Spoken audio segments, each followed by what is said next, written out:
Hi,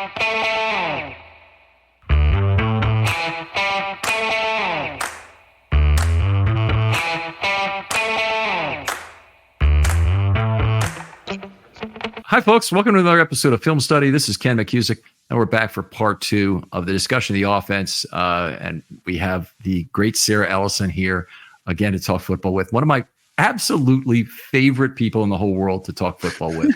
Just a passion, energy, knowledge, analysis, all rolled in one. Sarah, thanks for coming on again. Hey, likewise, Ken, you're one of my favorite people to talk to about football too. Like I've said before, every time I talk to you, I learn something new. So mutually beneficial for sure.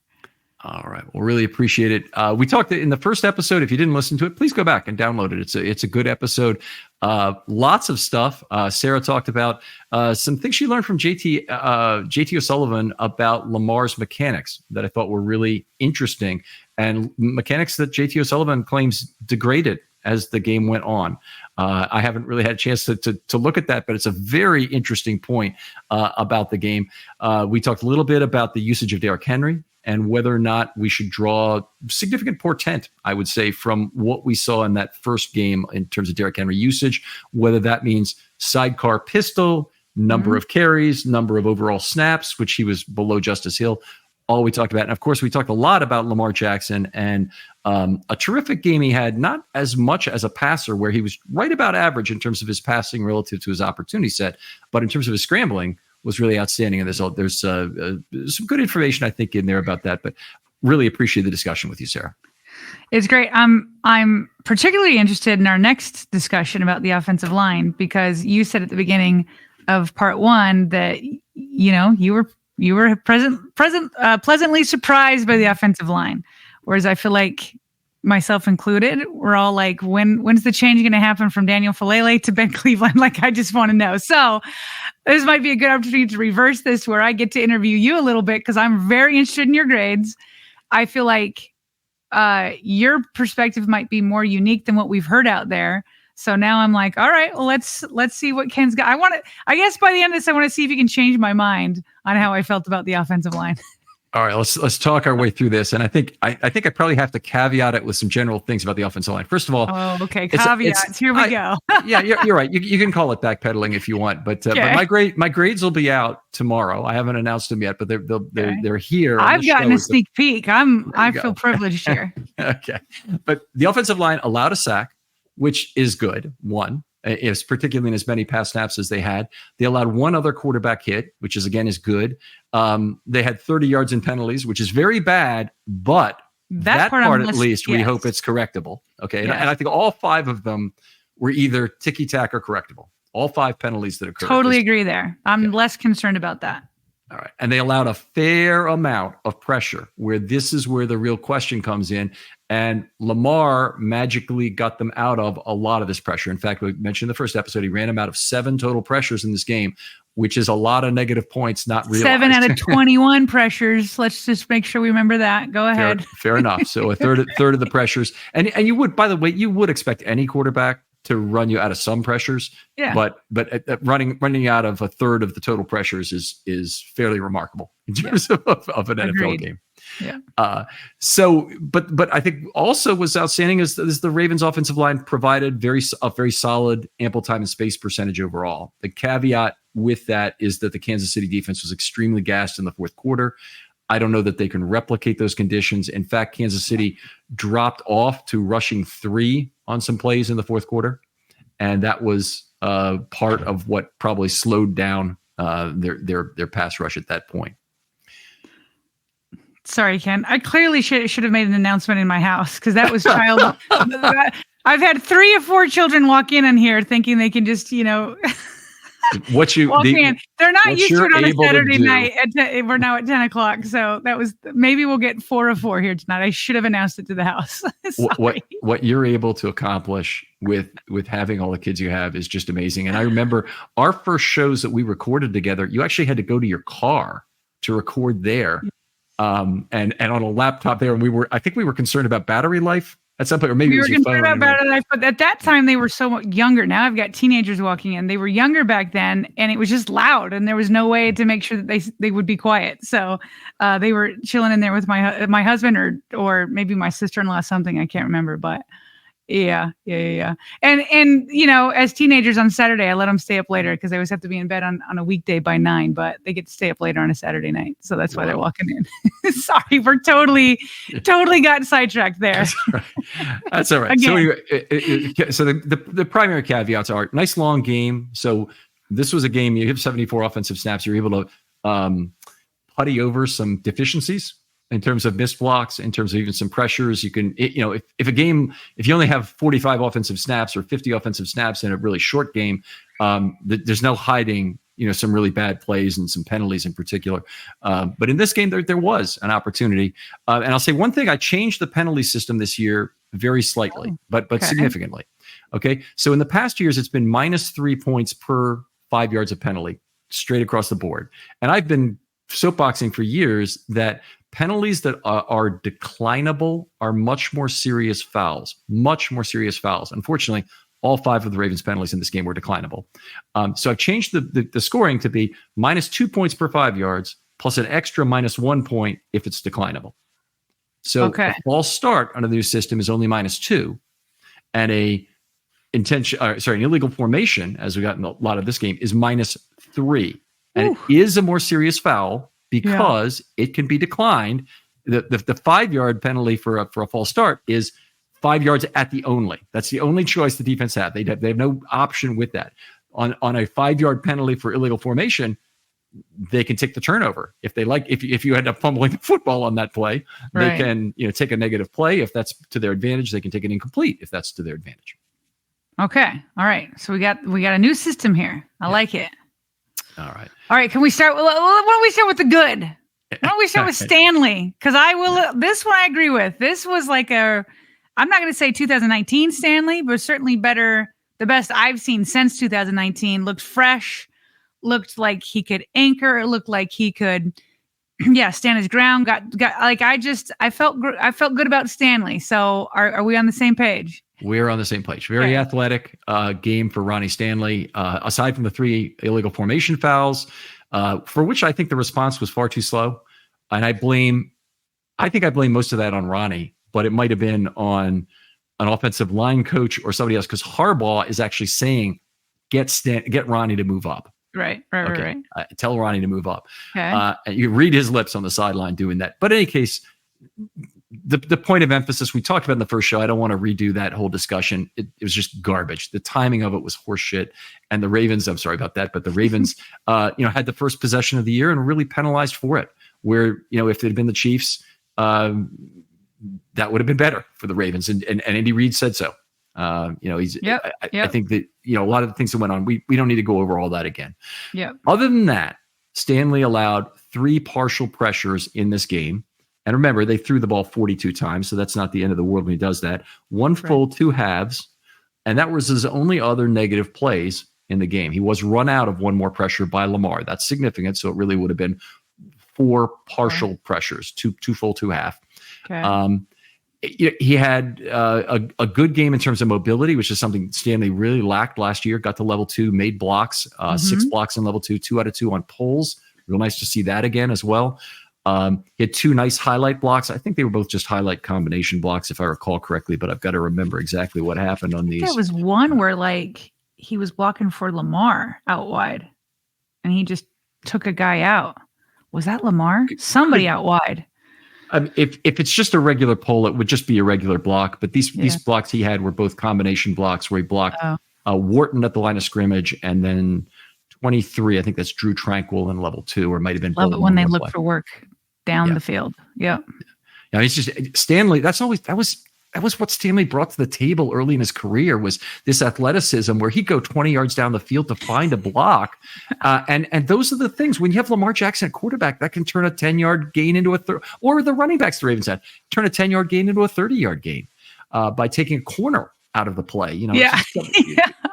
So it was great to see Stanley looking athletic in this game. His grade does not end up being that great because of the penalties primarily. So it ends up being a C. I'm not at all concerned about that. And it would have been an A- if you take the illegal formations out. So Love right it. there, loving it. Yeah. Love it. A-, little bit of room for improvement. We're not too concerned about the illegal formations. They'll get that figured out. A-, Ronnie Stanley. It's really a contract year. It's really like a career year for him. Like if he wants to keep playing in this league, he's got to put it back on tape this year. And he started out with a bang. All right, Voorhees. Oh, this is the question I was going to ask though. Each one of these guys, you have missed blocks. Uh-huh. What's like an acceptable amount of missed blocks? Okay. Well, there's more missed blocks are acceptable at tackle the further out you are from center. So center should have the least missed block because they know exactly where they're going. Okay. Guards are in space and they know what they're doing. They sometimes get a guard bubble. They also on pass plays, they sometimes just get to guard an area due to that guard bubble. I want them to look good about guarding that area. I want them to process well, but as long as they don't make a mistake in there, then I generally give them the credit for that play. But at tackle, there are a fair amount of missed blocks that are normal to occur. Some of them, which are losses at the line of scrimmage, sometimes because you're on the backside of a run play and it's very hard to find someone. And when that's the case, they get a 0, but because I have that built into the scoring system, it doesn't really hurt their grades in that respect very much. But it does show up as a missed block here. How I've differentiated the missed blocks is there's losses at the line of scrimmage and there's others ones. So L2 NBs or level 2 no blocks are not a loss at the line of scrimmage. Pull no blocks are not a loss at the line of scrimmage. Those plays are not as serious losses as getting steamrolled and beaten when a ball is out quickly. Sure. Okay, so with him having just 4 missed blocks, we're feeling good about this. Stanley, yeah. I mean. Okay. Yeah. Now, one of those missed blocks did happen to be a pressure that Lamar ran him out of. So it's okay. So that was the one you were. Okay. Yeah. Okay. All right. Now Voorhees coming in at 9 missed blocks. That's making me a little bit more nervous because if what you're saying you should have less going inside. He more than doubled what Stanley has, and really it should be going down because you're a guard. That's right. And Stanley I think, Stanley with as many plays as the Ravens run, having 4 is very good.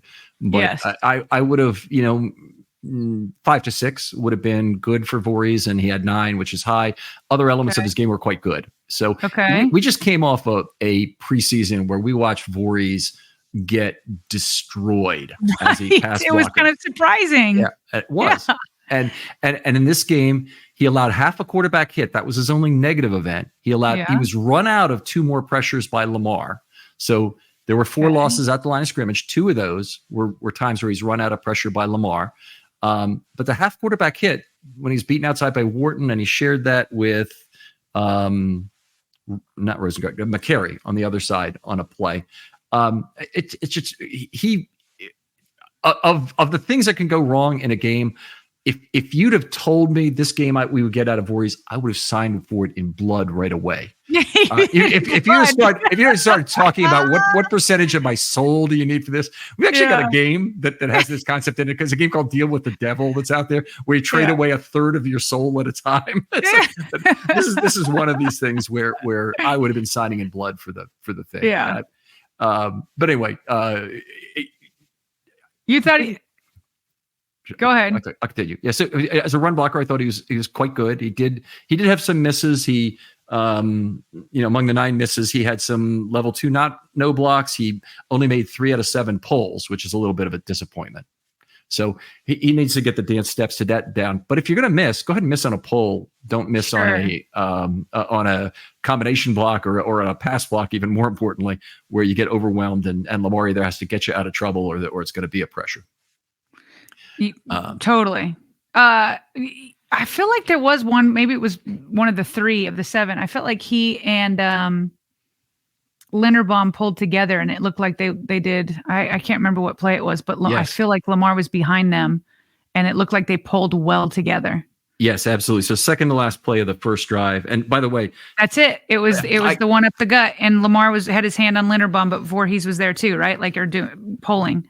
Now, let me say for starters, that is the rarest of pull combinations. So when the Ravens could pull 2 people, it's almost always center tackle or guard tackle. Right.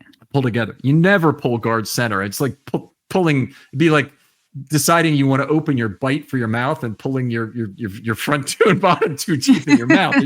You wouldn't do it. I mean, so this is it's very unusual to do this, and part of it's belief in Ronnie Stanley, a belief in Linderbaum that they were able to shut down. Sorry, not a belief in Linderbaum, belief in Fa'alele actually. Fa'alele coming back because he has to make a flat block backwards towards that spot. And so it's a belief in those two. It's exceptionally strange that they would try it, but they did, and it worked very well. And on that play, you're absolutely right. They both got Linderbaum got a highlight because he had a P1 upper 2 PC star, which is everything you can possibly have on one block. That's all of the notations you can have on one block.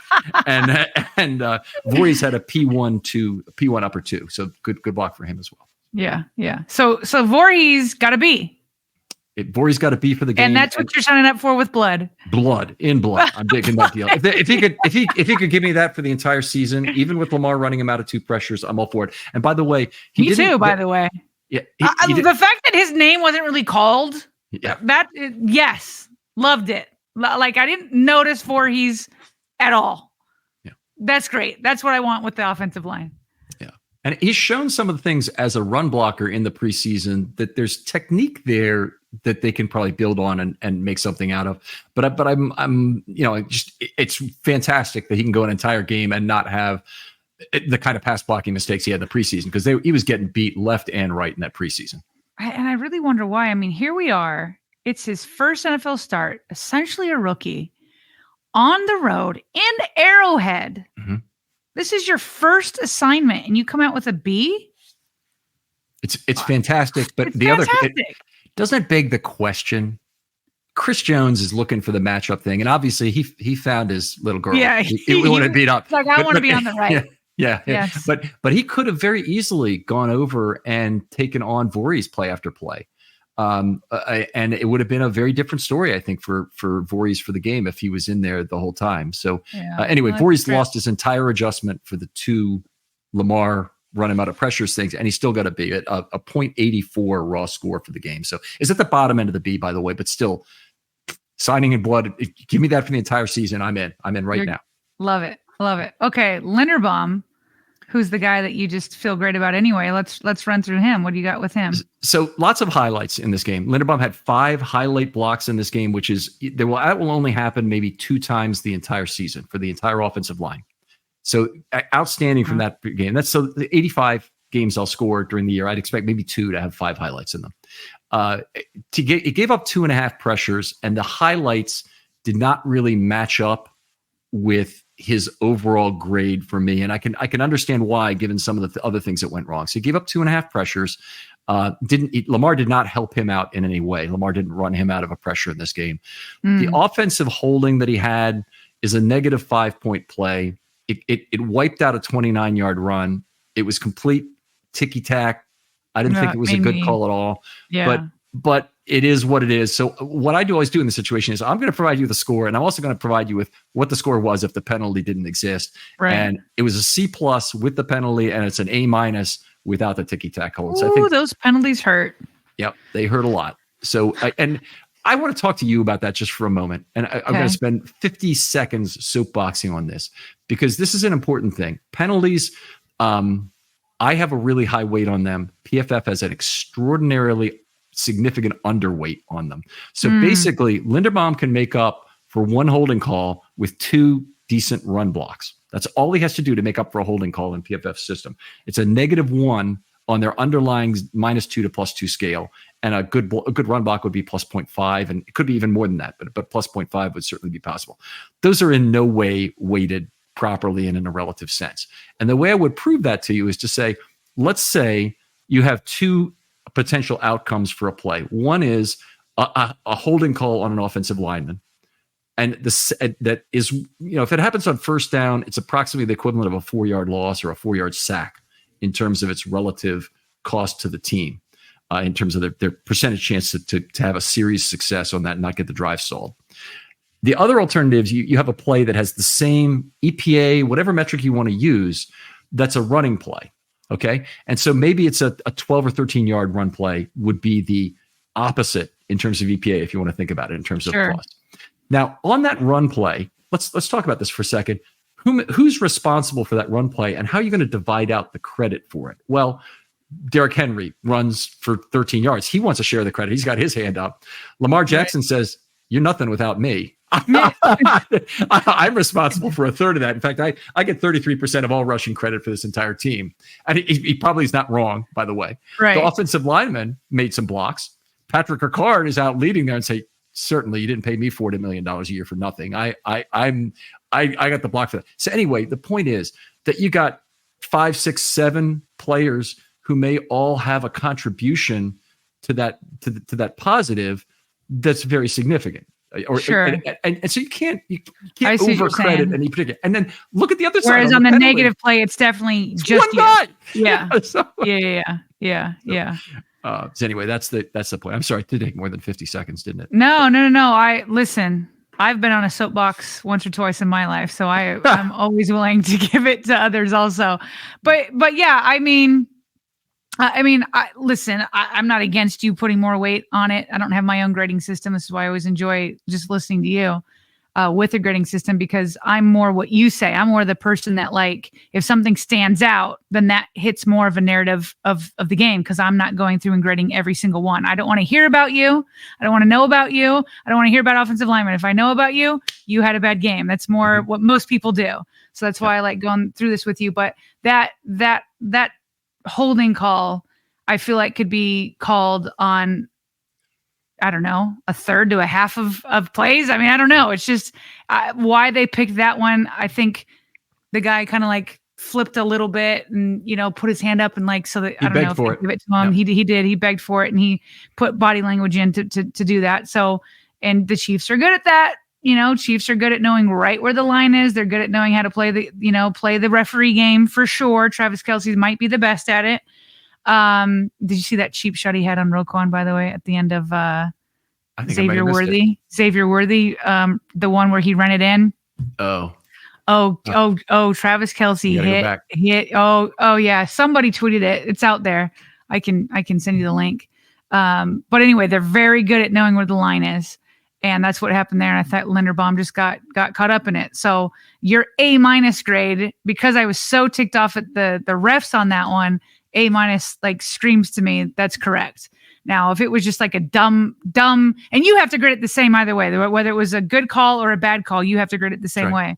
But from like how do I feel about Linderbaum coming out of that? You feel good. You feel like an A-, which is exactly what he would have had. Yeah. A couple more things about Linderbaum. 3 out of 3 on polls, 4 blocks in level 2. He had 3 missed blocks, which were all losses at the line of scrimmage. That's not insignificant, by the way. And he was a guy who did get beat some as a pass blocker in this game. I'm not going to totally trivialize it, but it was a long game. And the Baltimore Ravens need Tyler Linderbaum to be the anchor of that line. He's got guys to the left, jokers to the left of us, jokers to the right. In terms of people, he's got to make sure to play decently, and it's very important that he keeps it together. But honestly, this was a fine game for him. Nothing wrong with the C+, by the way, against the Kansas City Chiefs or against really any team that's pretty good. We just have come to expect a higher standard from Linderbaum, and I think he'll be back for that based on what I saw in this game. And nothing wrong with the snapping. No issues there. No, everything good. was clean. So that was good. And he is one of my favorite pollers. I love seeing him level 2 and beyond. Like it's just where I talked about looking for work with Stanley. Like that is the definition of Linderbaum, is just blowing people up in level 2. Okay, here we go. Are we ready for Fa'alele? We are ready. All right. Okay. So he's. I cannot believe you're great on him, by the way. I'm like, we're gonna other get to people this. haven't seen it. I'm in shock right now. So let's go. Okay. What do you got here? I'll give you all my reasoning and whatnot. Okay. So here's the issue with Fa'alele is how bad he looks playing the position, because he looks like it looks like he's in slow motion. Yes. Playing a position that requires some ability to move, some ability to use your hands, and he doesn't really do either of those things particularly well. But he did a very good job of being an obstacle in this game, and that was a lot of what contributed to this game. Looked absolutely terrible on the early pressure by Jones, got beat very badly, looked like he could have ended up with a holding call on that play. It ends up just being a pressure and a throwaway, which saved him some significant points there. So if we're going the opposite direction, we have to talk about the penalties that weren't called that, could have been worse for the player. But that was a thing. Now, here's the thing. He was the Ravens player who really avoided other negative plays for most of the games. 1/2 a penetration. That's a play where he contributed to a run loss. There was actually an unblocked player off one edge. He allowed a guy to get through into the backfield as well for penetration that bifurcated it and forced the ball to be run into the unblocked defender for a loss. So he got -1 on that play. He had one pressure that he allowed the entire game, and he was only run out of one pressure when you look at that, because, hey, everybody got help from Lamar in this game. So it wasn't like that was even that big a deal in terms of what happened. So I thought he really had an excellent game of pass blocking. And first of all, when you start doing that, if you have an excellent game of pass blocking, you're going to score well in my system, because pass blocking is more important than run blocking. If you're talking frequency and severity of the problems created, you create a lot of problems pass blocking. It's very hard to create a significantly negative problem with run blocks. You don't cause train wrecks. That's good to know that's how your system. I mean, I hear what you're saying, but in a Ravens traditionally run first offense that goes around bullying people, like, the grading system doesn't quite match up. Well, if you believe that, then PFF will give you a different version that they already are going to change, by the way. PFF is going to change their offensive line grading system, I was told last year. But they right now do it where the center is an 85% weighting on run blocking and only 15% on pass blocking. And it's not because they don't think pass blocking is important. They do. But they say there's not enough differentiation in our pass blocking grades to differentiate between the centers in the league. So we have to create a phony baloney 85-15 weighting that doesn't at all match what the true weighting of those values are, in order to create the differentiation needed for people to show up green to red on our list of centers. Yeah. Oh, okay. Yeah. So it's a difficult, kind of, you got to play both sides. I understand. I like PFF's grades are excellent, by the way. Their underlying information is great. Two things I wouldn't quote: overall blocking grades for alignment are garbage. Look at separate pass blocking and run blocking grades. And the second thing is, don't quote their integer sack numbers or their integer quarterback hit numbers, because they have a funny way of not giving the person who gives initial pressure on any sack or quarterback hit credit for that, or charge for that, if it ends up being anybody else but their exact guy who makes the tackle. Now think about that. If Linderbaum gets driven straight back into Lamar Jackson has to run outside the tackle for his life, and somebody else makes the sack because of that, no sack goes to Linderbaum. Ends up being a 0 in that column. That never has made sense to me, and I much prefer the finer tools of partial sack assignment and partial event assignment. That's something I've had 12, I would say, discussions with PFF over the years with their top people, and I've never been able to bring them around to the thing. But the current head of R&D is very sharp, and he's talking about a change to the system that's coming for PFF. Okay. All right. Yeah. All right. What else you got on Filele here? Okay, so 5 missed blocks. 2 of those were losses at the line of scrimmage. Even that's not that bad. One of those, of course, was Lamar running him out of pressure. 4 out of 5 on pulls. I did see a couple. I was surprised by a couple of his pulls. I'll give him that. All right. Yeah. 2 blocks in level 2, 1 pancake, 2 highlights. I wish the guy was more physical, more of a finisher, more of a punisher. This was a game where, oh boy, would have had some fun. If he'd have started doing it might have even got Daniel Filele the attitude change that will make him a more punishing lineman. He's been called out a lot this summer for things in terms of doing it. But it's, the reason is that Dallas Andrus in his last days and the Ravens in general really love who he is as a work ethic player, right? More than they like Ben Cleveland. Yeah. And I think we finally saw some good reason why he's on an NFL field in this game. This was the best game of his NFL career. And it came in the first game of his 3rd year when he's had a fair amount of on-field play. Listen, I will say this. I think that the sack strip, because it came from the right-hand side, the initial reaction was like, oh, that's Filele, right? And then upon review, it was Roger Rosengarten. Yeah. And then on top of it, it was like, well, Falele didn't help. And it's like, well, then looking at the film, it's like he couldn't help. Like he was like, it was Roger. Roger's supposed to take the outside and then he was going to take the inside. It's not his fault. And for him to ask him to come all the way around and be able to pick that up is pretty much impossible. So I will say he may have been getting some hate there when it really wasn't his fault. It was all on Roger. Mm-hmm. Did you want to say something? 100% Roger on the play. And not only that, I thought Falele on that play almost jumped a gap to make the block, which would have been fantastic. It was Chris Jones. It wasn't happening. He was a little bit too slow.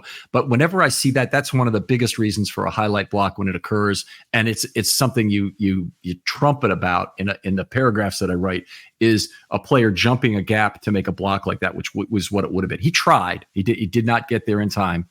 And then I don't know if you noticed it, but it was Rosengarten who actually knocked the ball free. Rosengarten got the strip sack. Not only did he allow it. I did not see that. It's his arm that knocks it free. Hold on. Let's recap here. So you're telling me he played Chris Jones wrong, let the pressure through, and he knocked the ball out? And he's second back there, and Chris Jones has his arm on Lamar. And the chance is very high the ball is coming out there. I think it probably would have. It's a matter of who gets the next hit in part, but it also could have been a case where Lamar would have been in a better position to fall on the football if it hadn't been Rosengarten who knocked it out like between his feet. Instead, it would have been in front of his feet, and either he or Rosengarten might have recovered it. But Rosengarten was coming back to try and get to Chris Jones. He's way late, and all of a sudden his arm or elbow knocks the football from where it's being held. And that's how the ball was actually dislodged. So it was a horrible play. Keystone Cops kind of a look. Okay. So do you want to announce your overall grade for? Okay. So overall grade for Falele, and I'm perfectly happy with this. Is a B+, and there's no reservations on this. And at this point, he has earned a chance to fail here. That's very clear. He has a game like this against the Kansas City Chiefs where he's basically very clean of significant pressure events. And he's not completely clean because Lamar ran him out of one, and he did allow one that was very ugly. But this is a game where people who look at individual clips will be more upset with what they saw from him because they can see all kinds of technical deficiencies. Yeah, overall, I'm looking at one right now. Like, and I love him, Spencer Schultz. He's got one right now where he just looks silly against. I don't even think that's Chris Jones. Who is that?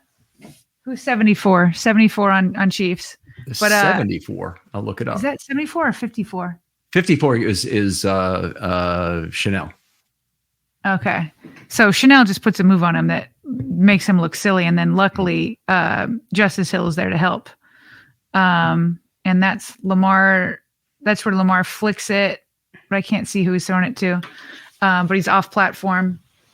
I don't know if that's the Isaiah Likely one or the one where he underthrows Zay. But it's Isaiah Likely or the underthrow to Zay at the very end of the game? No. The underthrow to Zay. It was right after he missed on Isaiah Likely that long post where he should have let him into the end zone. But it was the one. Yeah, that I thought he should have. I thought it actually should have let him left. Yes, he should have. We're looking at if he had thrown the ball like right on the hash marks at the 10-yard line. I thought Likely would have been able to go over and get the football. Oh yeah, for sure. Sorry, on the numbers of the 10-yard. Yeah. But anyway, you should have had him. But anyway, but the point to your point, we like Falele looks terrible here. But is it just the one play? Your grading system is saying basically. Well. Here's what my grading system is saying. He looks terrible a lot, but he ends up working. It ends up working out. Is that what you're saying? That's what I'm basically saying. Is that he's and this has happened with other linemen, by the way. This is not the first time this has ever occurred, but there's definitely linemen where they just absolutely look terrible technically, and they still come away with decent grades if they're effective doing what they're doing. And he's earned another chance is what comes out of this for me. And even so, you would not. Everybody online right now is saying, put in Ben Cleveland. If you had all the power and authority over who the starting linemen are, you are not exchanging Ben Cleveland for Daniel Falele? Well, that's a really tough question because I really do like Ben Cleveland, and I think he could work out there. And I still would say this is one data point on Falele that looked terrible, but was good as it was graded. which that doesn't give me the greatest degree of confidence that Faalele is an all-time option. So if I had the authority to do it, I might still go to Cleveland at this point. Okay. But this made it a lot closer. Well, that just tells me everything here. That tells me everything. Okay. Because to me, I feel like the expectations for Faalele is so low that we're like pleasantly surprised. But is it better than Ben? And you're saying no. That would be my feeling. I mean, you got a third-year player and a fourth-year player, so there's other things going on in terms of where they get value out of this. If Cleveland has a big year, they might get a compensatory pick. If Faalele has a big year, they've got him for another year, so they want to know that too. I'd be fine with rotation at this point because they're rotating at a lot of spots. I think that could work, and it could show up some differences between the two players. I think all options are on the table as far as guard goes. But I'll tell you what, this game, this particular instance, potentially, with some of the caveats that go with the gassing or whatnot of Kansas City in this game, both guards showed up pretty well, and I thought that was going to be the big weakness of the team. Okay, so this next question will be a good segue into right tackle. All right. You know how I said that on the strip sack, initially the thought was like, it's Faalele, and then you go back and you look, you're like, no, that was all Roger. Do you think because there was so much pressure coming from the right-hand side with Chris Jones and he's picking the right side, like it says something that he's picking on the right side rather than the left. Do you think, because I'm looking at the scores for McCary, he gets one, Rosengard doesn't because he didn't get enough. But if you had scored him, I'm guessing from just the stuff we pointed out, it's an F, right? So both right tackles, F range. Mm-hmm. Do you think that that's bleeding onto Faalele a little bit? Like the way it did on the strip sack, that it's so bad from the right hand side, people are assuming Faalele is a big part of that? Okay, so you're talking about bleeding in the court of public opinion. Correct. Don't know. I don't really watch it that closely. Oh, well, I do. That's my theory right now. The best thing I can do is just before I look at anything, and unfortunately this is the case, but before I look at PFF or before I look at anybody else's things about things, I just want to score the game. Yeah, and that's why this is why I value you so much, because I live in the world of court of public opinion. I live in the world of like, what is everybody saying? And that's what we do. We react to what's being said and to the game. And, we have our own opinions about the game, but we also react to what people are saying. And so I'm coming in here shocked by your grades and I'm trying to make sense of it. And so I'm like, okay, if these are the grades that Faalele has, and all the pressure's coming over there, could it be that like, the bad juju that's out there is coming because it's more the right tackles and it's bleeding onto Faalele because he has bad technique and he has a bad reputation. If that were the case, I would think it would show up with Faalele having some shared pressures or some stunt pressures that he allowed because he doesn't get good handoffs or whatever from the right tackle. I actually thought he had at least one really good stunt handoff in this game. So it was. I thought, just generally speaking, I'm looking and I'm actively looking play after play for what are the significant errors that are costing the Ravens, potential opportunities for Faalele, and there just aren't that many in this game. And I will say, it's great to talk this over with you. The other person I got to recognize right now is Maureen does an incredible job. My wife does an incredible job helping me with this offensive line scoring, and she asks lots of questions as we go. Yeah. She goes, wait a minute. And sometimes she scored the play before I get there because I'm working from left to right on a run play. And she goes, well, I already gave him a P1, and the play is, her. Well, I mean, but she's done it enough. She really bounces stuff off me.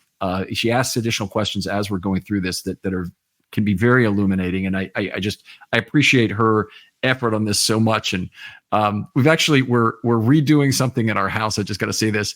I would normally never do this, but like a Saturday night, we went out to look at chairs for our kitchen. And then we kind of got upsold on the deal. We're not all the way home, but to buy these big extra Barca loungers for offensive line scoring in our kitchen, where we've been doing it at the kitchen table. So now it's like we're gonna have these thrones for offensive line scoring. Right. Yeah. You guys and King Henry on the thrones. That's awesome. All right, so let's move into the right. Let's go to the tackles. Let's start with McCary. What do you have on him? So a very difficult game for him. It's problems. It wasn't all Jones. It was a lot of Kansas City pass rushes over there. Karlaftis gave him trouble. He had problems with other guys too. Chenal. Parts of 4 pressure events, 2 full, 2 half. He had a half a quarterback hit as well. He was run out of 3 more pressures, which was the most of any player, 3 of the 7 that Lamar relieved the line of. He lost his entire adjustment for that. He had an illegal formation call during that first crusade that the first crusade, yes, that the officials were on. 8 missed blocks. So that was mostly additional pass blocking, or 4 of them were additional pass blocking mistakes, including the 3 pressures that would have been are included in that group. Didn't have good mobility in the game. That's a secondary complaint. But 1 level 2 block and 1 out of 2 on pulls. And even with all of that, because of the length of the game and the fact that he didn't allow the quarterback to get, he didn't allow a sack anyway, and didn't have a penalty other than the IF. Didn't have another serious penalty. He's only 5 points short of passing, and I'm not going to be an apologist. That's not acceptable. But you're playing the Kansas City Chiefs, and they put Chris Jones on you, and you end up only 5 points short of passing. Worse things have occurred. When J.J. Watt was put on James Hurst in that 2016 game, 2014 game, that basically lost the Ravens, control of their own destiny down in Houston. It was a nightmare. I mean, he scored basically a 0 for that game, or maybe even a slight negative. It gets a lot worse than this. So I still think there's recovery from Mekari. We've seen very highs, significant highs and lows, and he's always comes out to be a pretty just adequate C to C minus player as a backup tackle, which is damn good. Okay. And Rosengarten? Or did you finish Mekari? I did. That's all I need to say. Anyway, Rosengarten, only 19 snaps. His raw score was 47. If he'd had 1 more snap and he made the block, he would have been a raw score of 50, and he would have gotten an F. As it is, he avoids the grade, so it won't show up in any offensive line grade charts that I put out there. He'll have a blank column for this game, which is definitely in his favor here. Allowed the sack on his first NFL play, 1 of the shared pressure, 1 missed block, which was a loss at the line of scrimmage. 1 pancake, 2 out of 2 on pulls. Honestly, after the sack, he didn't do too much wrong. But the sack was a titanically bad play. Well, actually, but still, I do want to encourage you to go back and look at the 4th down conversion with Derrick Henry and watch Rosengarten, see if he's doing the correct play. So I don't think he is. So it's the 4th down conversion where he was almost caught in the backfield. That's the one you want to look at. Correct. I've got him for a P1 PC on that play. So if you think that was a wrong play that he was on, then boy, that would be really bad. But I'll take a look and I'll try and find out what is the problem. I'll also send you the link to JT O'Sullivan breaking it down. So he claims that's good. Yeah. Okay, if it's not going to change, if he would have he still has worst he'd get is a 0. So it'll take him down to 8 points instead of 9. Yeah. Okay, final question on offensive line, then we can get into skills and look at me like talking about what we're going to do on your show. But you did ask me to reverse the questions on this, so I'm in my questionnaire hat. I've got it on right now. You again have full authority. You're the Ravens coach. What are you doing at right tackles starting week 2 with these 2 guys? Yeah, are you going to continue the rotation? I think so. It's obviously it was a very difficult game for both of them in this first week. It's not like they have another opportunity. I don't think Josh Jones is the answer, so I wouldn't go to him. Yeah. So I think that they'll probably continue with some sort of rotation between Mekari and Rosengarten. The team is highly incented to get Rosengarten on the field this year because they have to find out if he's Stanley's replacement for next year. Correct. So they can't look at that single play and throw the baby out with the bathwater here. Throw the rookie out with for sure. Yeah. And I even think fans understand that, the ones that are hard to please. I think they even understand that. I just didn't know if it would be like, just let them have it in week 2 or take them out and wait till week 4 and give them a little bit more time. Cause we had in our show, a couple days after the draft, we had Rosengarten's, high school football coach, who's a former NFL player, and his name is escaping me right now, but he actually said he hoped that Rosengarten wouldn't start week 1. He's like, I think he's capable of it, but I hope he doesn't, because he wanted him to have time to grow and develop and not be thrown into the fire. This was a very interesting game where picks 62 and 63 in the draft both started, both played. Kingsley Suamataia was the starting left tackle for the Chiefs. He didn't have a great game. There were significant problems with his game.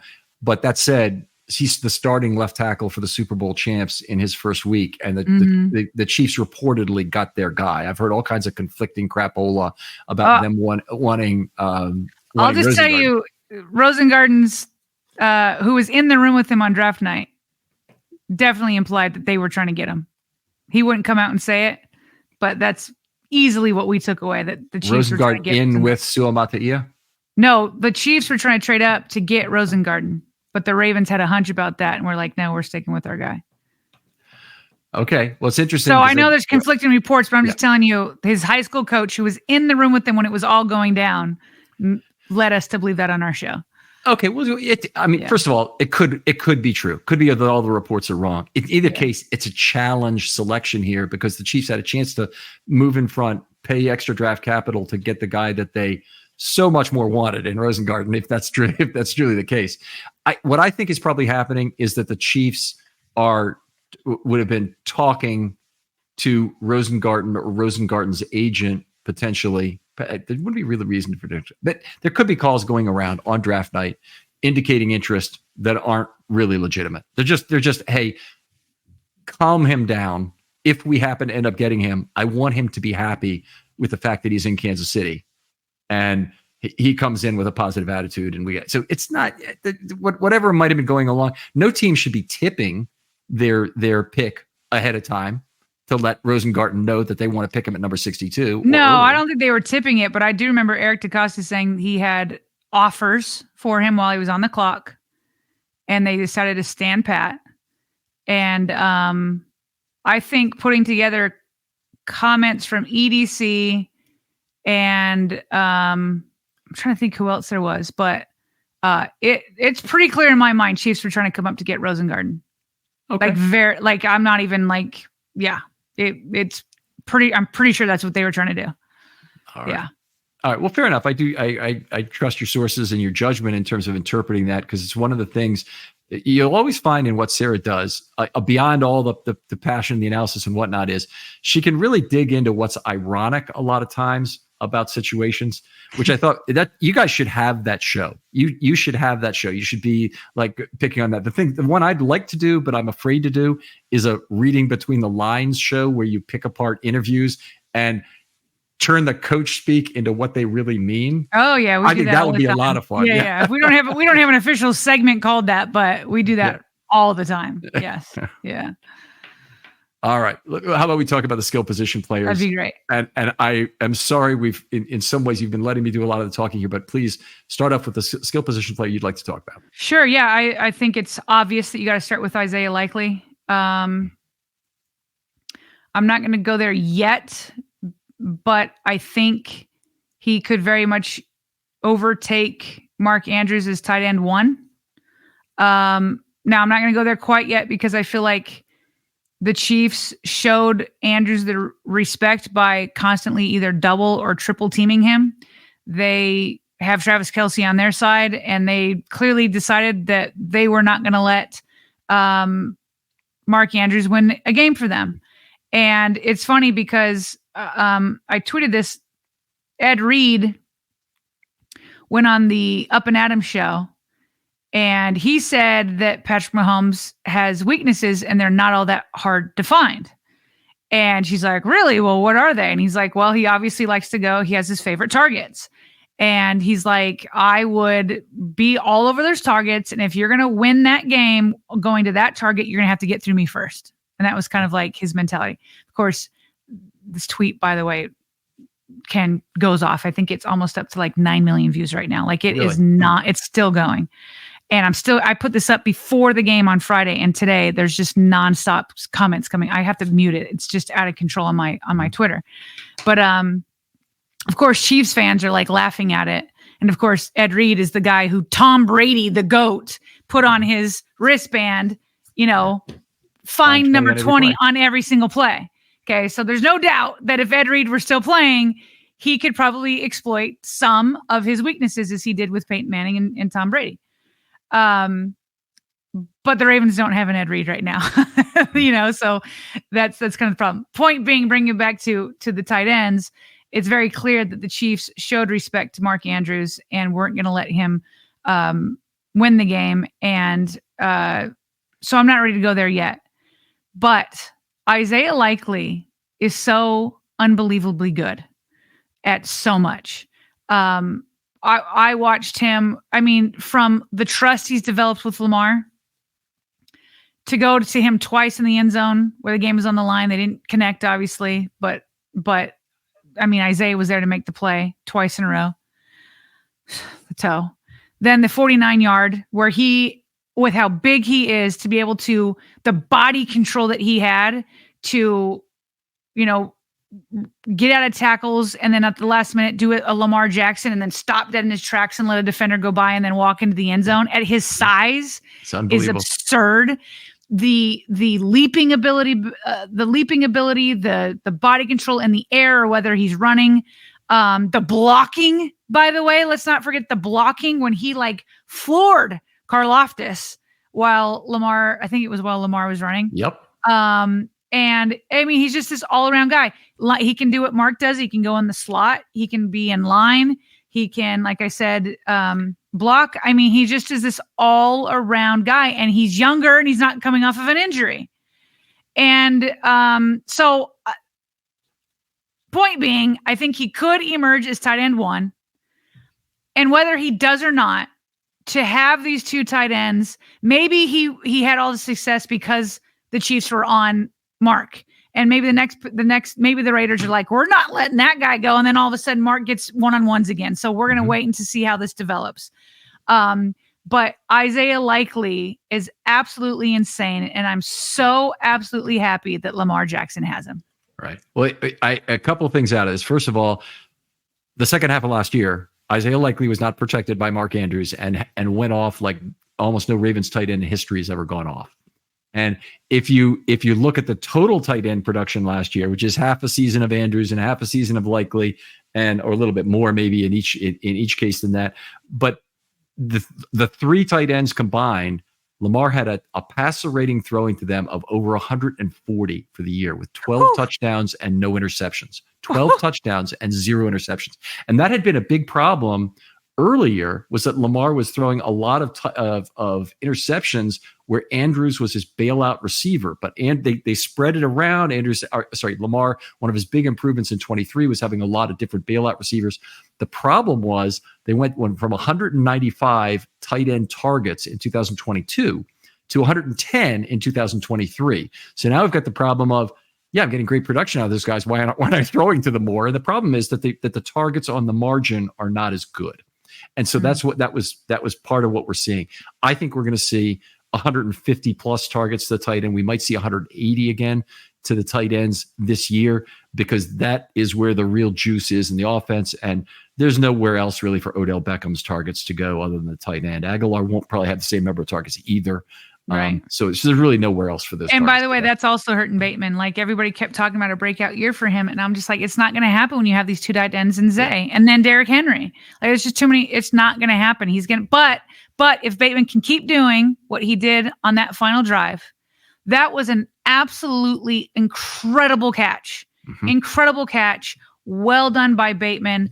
I do not know what happened in the end zone. Lamar saying that he was going for Bateman, thought he was going to come back. And that's part of the problem between these two, right? They're just not always on the same page. But man, if Bateman can come up with some of those big plays here and there, if Lamar, it's like what you said, if Lamar can be on schedule and hit 3 or 4 on schedule, and maybe half of those are to Bateman, it's just like it's going to take the offense to another level. But I don't predict this huge breakout year. I would more want stuff of what I just explained there, like a couple times a game. You get him where he did there or on schedule, and that'd be great. But he's not going to have this huge breakout year where he's going to. I mean, at best, I said before they even started, I said at best it would be 800 yards with all these because of these 2 tight ends.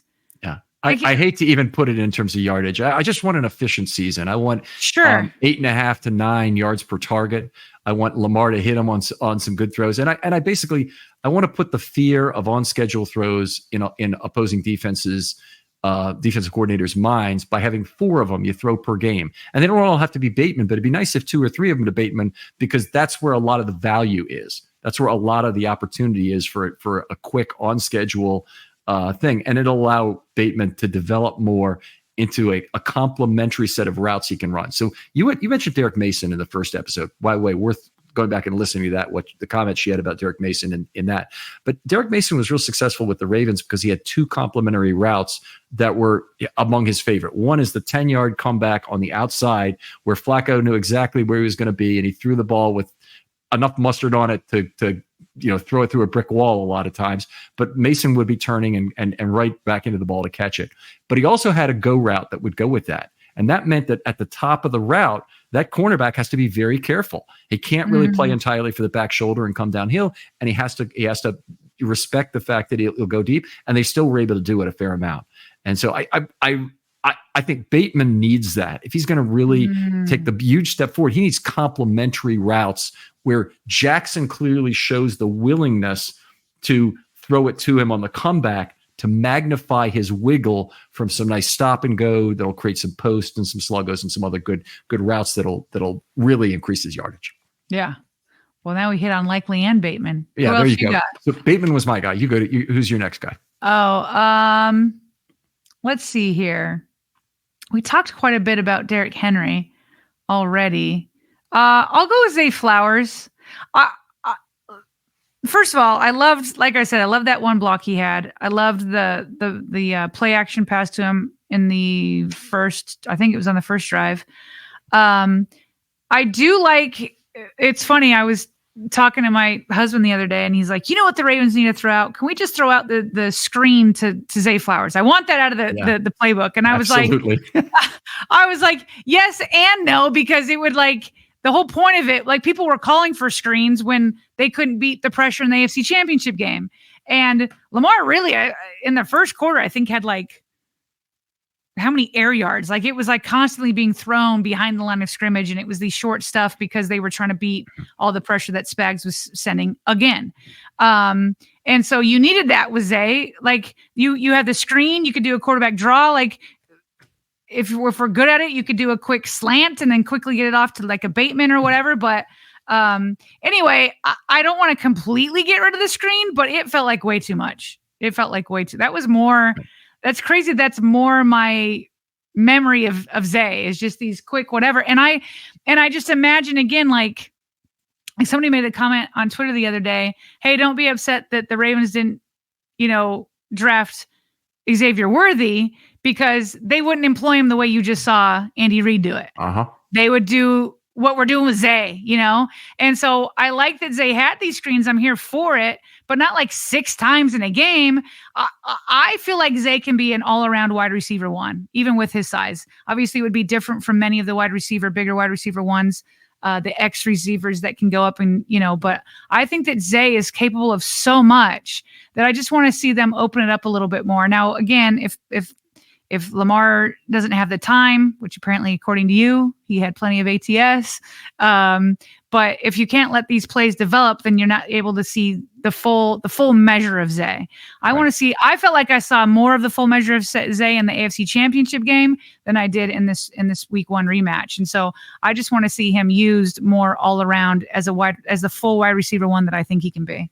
I could, first of all, completely agree with you. And there was a guy missing from this game who could have provided some of the Zay Flowers type plays that he was used on, but 100% agree with this. First of all, second half of last year used as a deep receiver much more often, and that was just a much better use. That peels the safety. It gives the Ravens a good chance to get 2 for 1 in terms of defenders out of the play in exchange for Flowers, even when you don't throw it to him. And he's so sudden that he finds space deep easier than other receivers.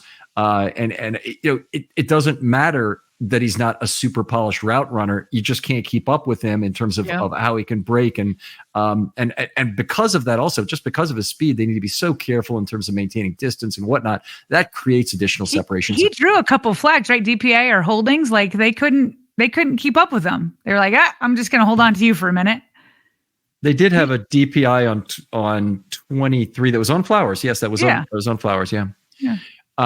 The other thing, 10 targets for 37 yards is completely unacceptable. Unacceptable. That means you're throwing the ball way too short. He basically becomes an extension of your run game, which means he's not in your pass game. Not the way he should be anyway. And I really don't like that. The guy who wasn't on the field at all, Deontay Hardy, played 4 snaps. Deontay Hardy, as far as I'm concerned, that should be his job. Is whatever you thought Zay Flowers should have been doing close to the line of scrimmage, Deontay Hardy should have. He can do that. Devin Duvernay was a guy who could do a lot of that. Justice Hill is a guy who can give you a lot of that in terms of either later on the play or even if you want to run it from scratch to start a play, or if you want to run pony for that matter, get a second running back on the field. You can do it with Justice Hill.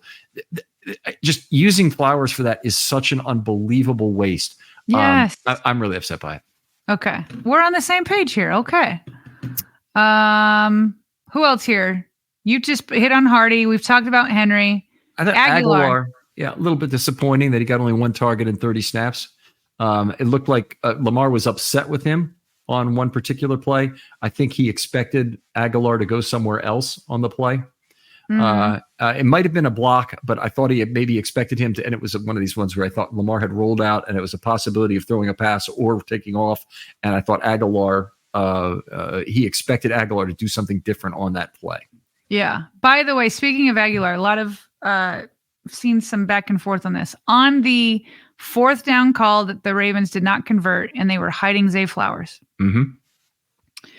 Aguilar was there, and the cornerback that ended up tackling Flowers behind the sticks before he could get the sticks, Aguilar was right there. Okay.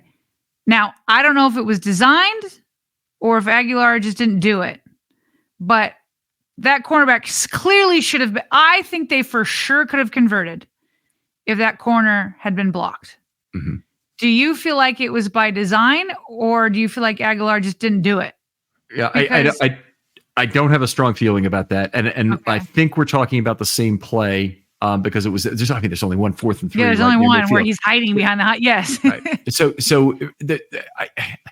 I was so focused on the other things I didn't like about that play design because it's set up like a tush push, except one of the tush pushers is Zay Flowers, and that didn't make any sense. And because it was an option for Lamar. No, I'm saying in terms of how they looked at the line of scrimmage, they had 9 total men at the line of scrimmage with only Aguilar on the outside, only Lamar in the backfield. Okay. Uh-huh. And they had the two, what they call butt sniffers on the play, the 2 guys who were lined up directly behind the tight ends behind the line of scrimmage. One was Flowers. I don't remember who was on the other side, but they had it set up for a tush push play. And then they obviously didn't do it, or they obviously weren't going to do it because Zay Flowers is one of the tush pushers. So I really didn't like that part of the design there so much that I lost focus on exactly what Aguilar obviously was doing on the play. Okay. Well, I liked the play design other than not blocking, because I think if he were blocked, he could have made the pass. And unless it was designed for him to run thinking he was going to take the corner with him, maybe then that to me would have been the flaw in the design. But I liked the idea, and I might be in the minority, that had the cornerback either taken off or been blocked, Zay would have been there. And if that didn't work, they had Pat Ricard and somebody else pulling, because if Lamar didn't like what he saw out there, he could have gone straight up with Pat Ricard, and it was Derrick Henry. Derrick Henry and Pat Ricard were going to come over, and so Lamar had the option to keep it and run behind them, or to throw it out to Zay. Okay, so Henry was actually the back guy on the left side of the tush push. Correct. He was directly behind the tight end as butt sniffer. So, right on the left-hand side, yeah. right? Yep.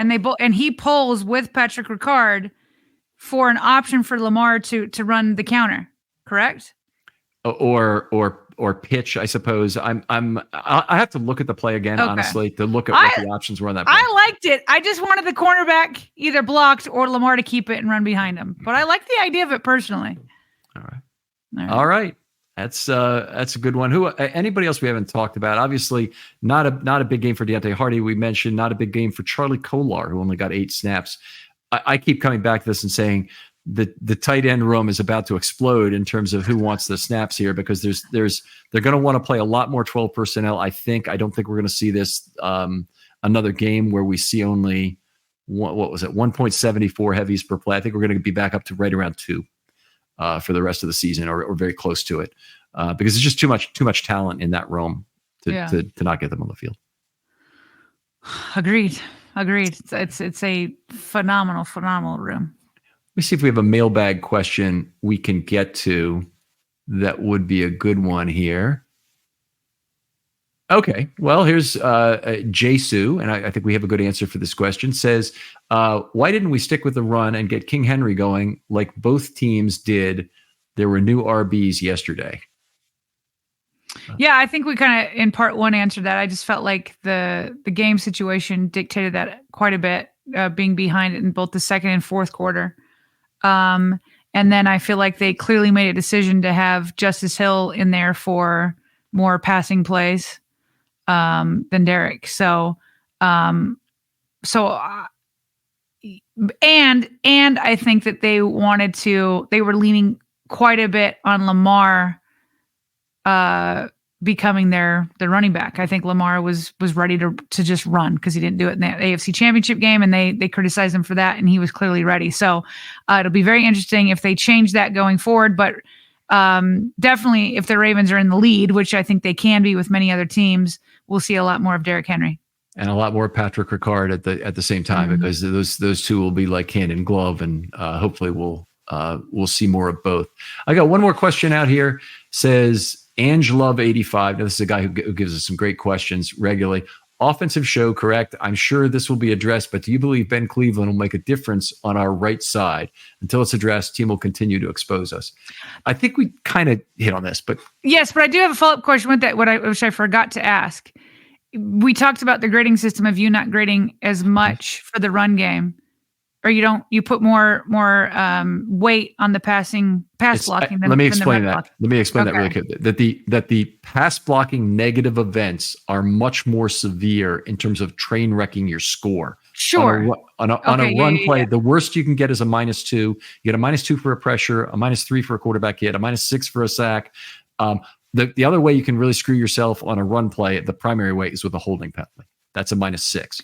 So, but those are fairly rare relative to pressure events and other things. So most of the weighting of the system goes to the negative events that occur on pass blocking mistakes. How do you grade somebody if they're not getting a push? Like they're not getting any room for the running back to, you know what I mean? Like they're not getting enough push. Okay. So like, so you got your block, but you're just not getting enough push. Yeah. Great question. So that's where the highlight blocks and the subjective adjustment have to come in. So they would, if they're squaring up, if they're getting the correct positional block and whatnot, they'll get a 1 on that. If they do something exceptional to get pushed, they'll get a highlight, and their adjustment will be moved up for that. So it's a way to earn extra credit points in the system for your run blocking. So for instance, in this game, because Linderbaum had 5 highlights, he got by far the highest adjustment, but was also way higher than I've ever given a center that I can remember at 0.07 for this game.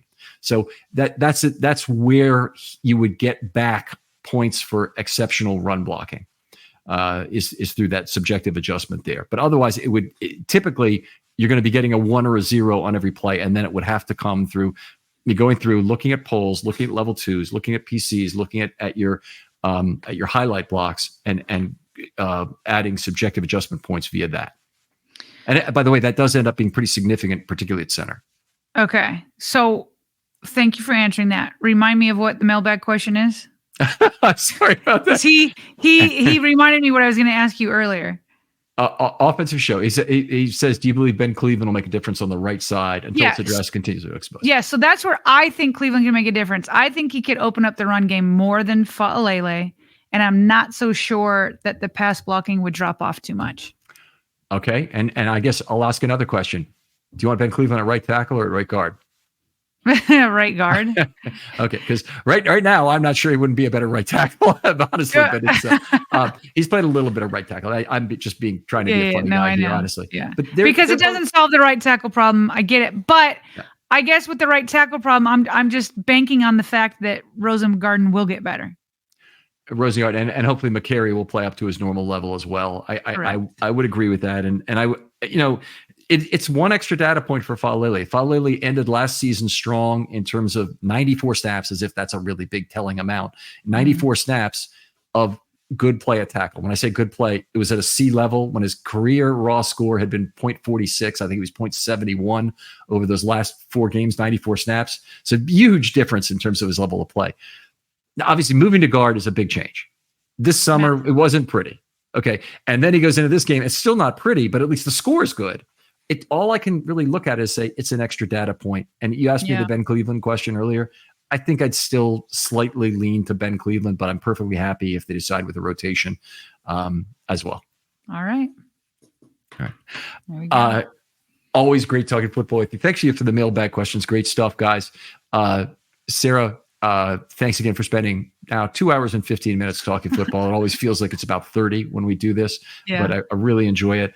Tell folks where they can find your work online and maybe communicate with you if you want to let people do that. Yeah, sure. So Bobby and I do the Vault podcast and YouTube channel every weekday. We do go live. We always react to the live chat. Ken, when I tell you the live chat is going crazy the entire time, it's insane to me. We had at 2 a.m. we had 6,000 people live with us, and the live chat was going off after that game.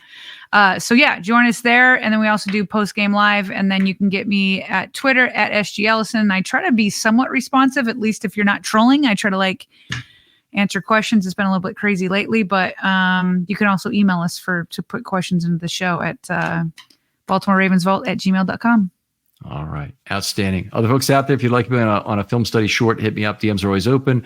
We've got a long week here and a chance to get on if you've got some special idea for a show you'd like to talk about, a topic you're passionate about with me.